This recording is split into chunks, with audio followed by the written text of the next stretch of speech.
Assalamualaikum warahmatullahi wabarakatuh. Pada kesempatan ini saya akan mempresentasikan hasil analisis statistik deskriptif mengenai bencana hidrometeorologi yang terjadi pada akhir November 2025 di 3 provinsi, yaitu Aceh, Sumatera Barat, dan Sumatera Utara. Bencana berupa banjir, tanah longsor ini menimbulkan dampak yang luas terhadap masyarakat, baik dari sisi korban jiwa, kerusakan rumah, maupun gangguan aktivitas ekonomi dan sosial.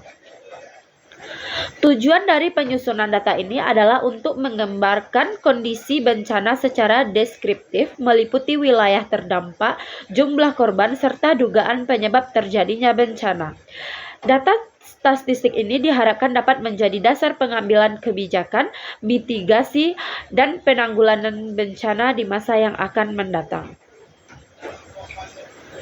Yang pertama yaitu pembahasan Provinsi Aceh. Di Provinsi Aceh, bencana banjir dan longsor berdampak pada 8 kabupaten atau kota.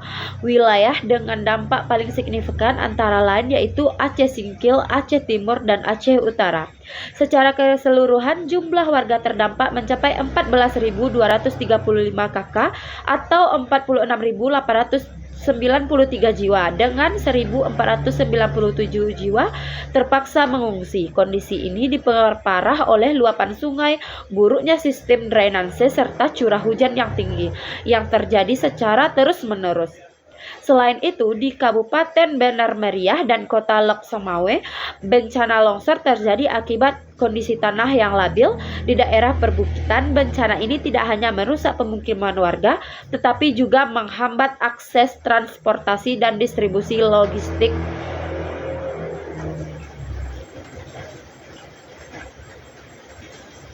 Baiklah, yang kedua yaitu masuk kita kepada Provinsi Sumatera Barat. Bencana banjir bandang dan tanah longsor di Sumatera Barat berdampak pada 10 kabupaten.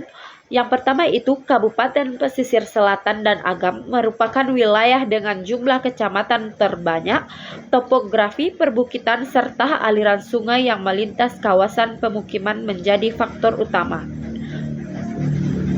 yang memperbesar risiko bencana di wilayah ini. Dampak bencana di Sumatera Barat tergolong berat karena menyebabkan kerusakan rumah warga dan infrastruktur publik. Langsung saja kita masuk kepada pembahasan yang ketiga, yaitu Provinsi Sumatera Utara.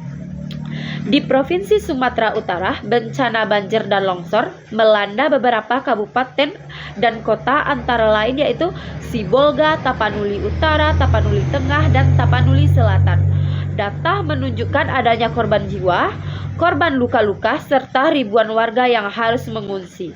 Menurut BNPB, bencana ini dipicu oleh siklon tropis yang menyebabkan hujan lebat dan angin kencang. Namun, faktor kerusakan lingkungan seperti deforestasi dan aktivitas pertambangan juga diduga mempengaruhi dampak bencana. Analisis statistik deskriptif.